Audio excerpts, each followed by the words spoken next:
반갑습니다. 오늘서부터 시작되는 요 강의는요.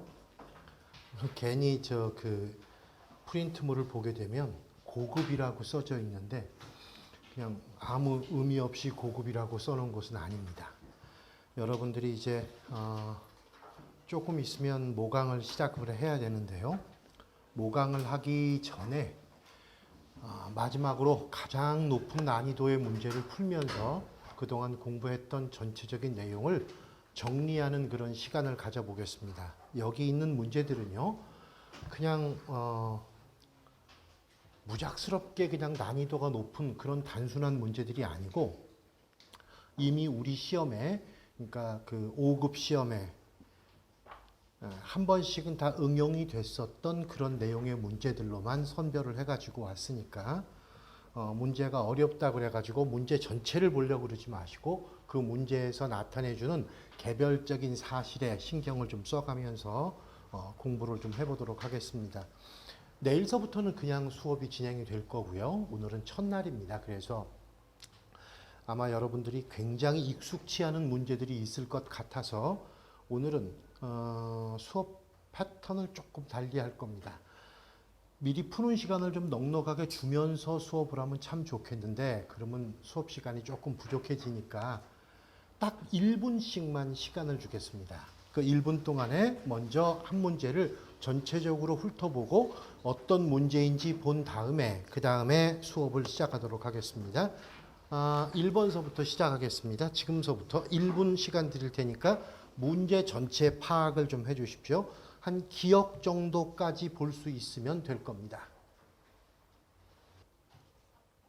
됐습니다. 문제 파악은 됐다고 치고 이제 내용에 들어가도록 하겠습니다. 먼저 문제문에서는요, 특별한 내용이 없습니다.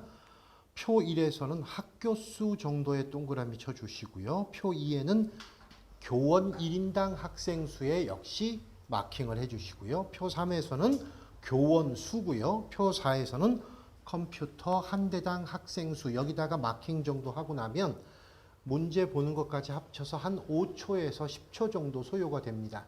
그 정도만 소요하시고요. 특별한 각주가 없으니까 막바로 기억으로 갑니다. 특별시, 광역시의 경우에 중학교의 학교당 학생 수 이렇게 되어 있습니다. 자, 칠판을 보면서 차분하게 진행을 할 테니까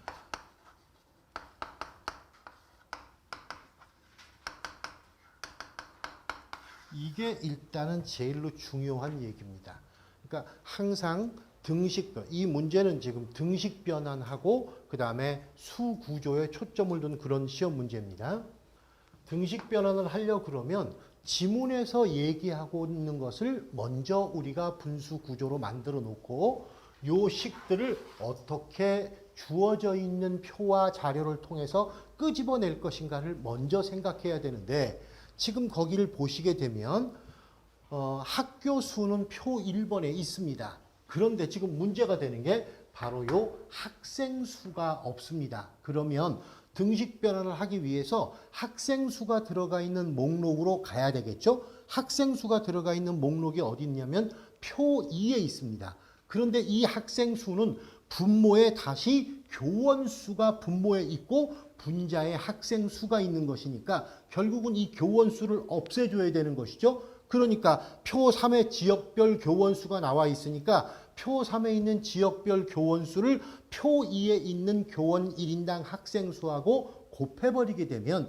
자연스럽게 학생 수가 만들어집니다. 그러니까 이 등식 변화는 분모에 숫자 1개가 써지게 되고요. 분자에는 2개의 숫자의 곱셈이 쓰여지게 될 겁니다. 그것도 특별시, 광역시의 중학교다 이렇게 돼 있으니까는요.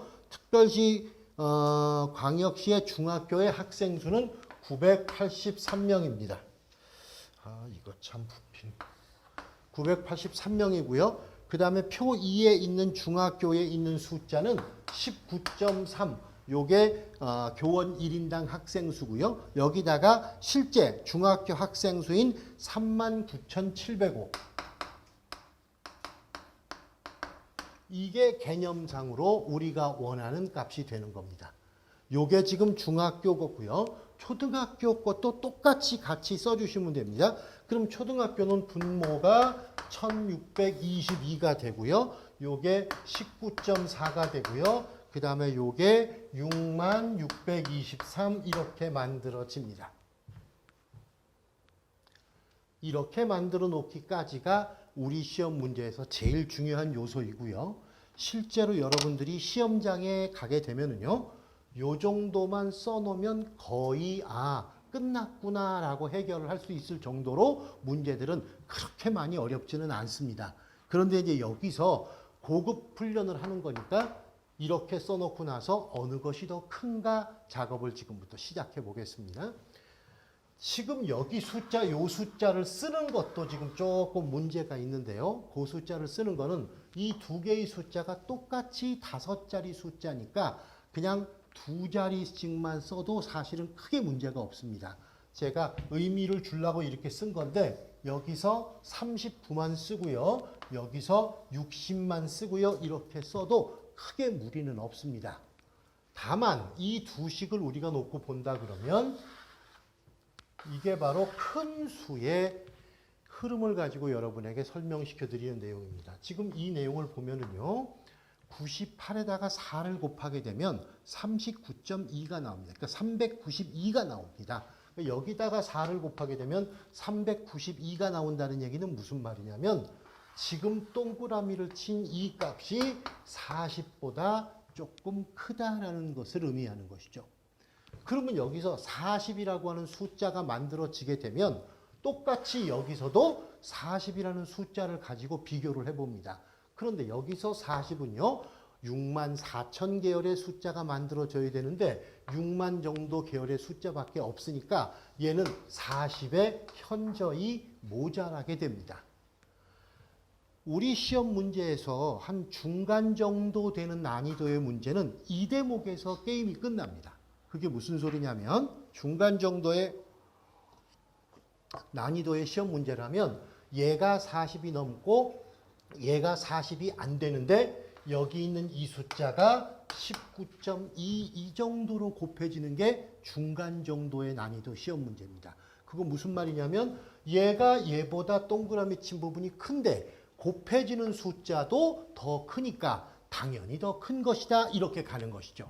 요게 중간 난이도면 거기까지 표현이 되는 것이고요. 고급 난이도가 만들어지게 되면 요 숫자까지도 이렇게 얘보다 더 커지게 됩니다. 그런데 이건 큰 문제가 없는 것이 191에 대해서 1만큼 더 큰 것은요. 1%도 안 되는 약 0.5% 정도 됩니다. 그러니까 1% 정도를 여기다가 우리가 충전시켜 준다라는 의미를 가지면 돼요. 6만의 1%가 얼마죠? 대사하십시오. 여러분들이 해야 될 순서니까 6만의 1%는 600입니다. 여기에다가 600이 추가가 된다 그래도 6만 1000대밖에 안 나오는 것이고요. 6만 1000대가 나온다 그래도 이 값은 절대로 40이 되지 않습니다. 무슨 말인지 알아듣겠죠? 그래서 이쪽 것이 더 크다 이렇게 만들어내는 거. 이게 바로 자료 해석 고급 단계입니다. 하나하나 배울 거를 다 배우고요. 요거를 같이 통합해 가지고 진행하는 그런 과정들이 고급 과정인데 이 과정은 지금 제가 노리고 있는 게 6번서부터 25번 사이에 있는 난이도가 높을 것으로 예상되어지는 그런 문제들을 노리는 그런 작업들입니다. 여기까지를 여러분들이 일주일 동안 공부를 쭉 한 다음에 모강을 직접 실시를 할 때에는요. 그때는 시간이 별로 남지 않습니다. 그렇기 때문에 그때는 여러분이 꼭 해야 될 것이 버리고 갈 문제를 어떤 문제로 삼느냐 하는 거예요. 지금까지 여러분들은 이제 쉬운 문제 중심으로 해가지고 기본적인 거 공부하고 그 다음에 중급 고급 훈련을 쭉 하는 과정에서 나는 여기는 도저히 안 되겠으니까 중점을 1번서부터 18번 정도 수준에서 중점을 두고 문제를 풀어야 되겠다. 또는 나는 중급 고급이 어느 정도 지금 익숙해져 있으니까 그러면 중간중간에 문제를 한 문제씩 걸러가면서 끝까지 일단 가는 것을 목표로 해야 되겠다. 이렇게 전략을 짜는데 마지막 도움이 될 겁니다. 다음 두 번째 질문 보겠습니다. 중소도시에 소재하는 중학교의 학생 1인당 컴퓨터 보급 대수는 특별광역시에 소재하는, 자 그럼 여러분들은 앉아서 가만히 계시지 말고 중학교의 학생 1인당 컴퓨터 보급 대수를 어디서 구할 수 있는지를 먼저 생각을 해봅니다. 그러면 컴퓨터 내용은 지금 표 4에 있고요. 그 다음에 학생에 관련된 내용은 우리가 지금 구하기는 했습니다만 표 4의 제목을 가만히 보게 되면 컴퓨터 한 대당 학생 수 이렇게 돼 있어요. 그리고 지금 여기서 물어보는 것은 학생 1인당 컴퓨터 이렇게 얘기가 되어져 있고요. 그렇다는 얘기는 이게 우리가 기본 강의 때 공부했던 역개념이다 이런 얘기입니다. 역수로 만들어 놓은 거죠. 그러면 중소도시에 소재하는 중학교 동그라미를 치면 7.2라는 숫자가 동그라미가 쳐지게 될 거고요. 그 다음에 특별시 광역시에 소재하는 전문계 고등학교 1.8이 됩니다. 그러니까 중소도시 중학교가 특별시 광역시 전문계 고등학교보다 4배 더 큰 것은 맞습니다. 그거는 맞는데 문제는 뭐냐면 여기서 얘기한 4배는 컴퓨터 한 대당 학생 수가 4배니까 이걸 역수로 얘기한 학생 1인당 컴퓨터 대수는 오히려 특별시 광역시의 전문계 고등학교가 중소도시 중학교의 거꾸로 4배가 되는 상황이기 때문에 니은번은 틀렸다 이런 뜻입니다. 요 정도면 우리 난이도에 딱 아주 적당한 그런 정도의 시험 문제입니다.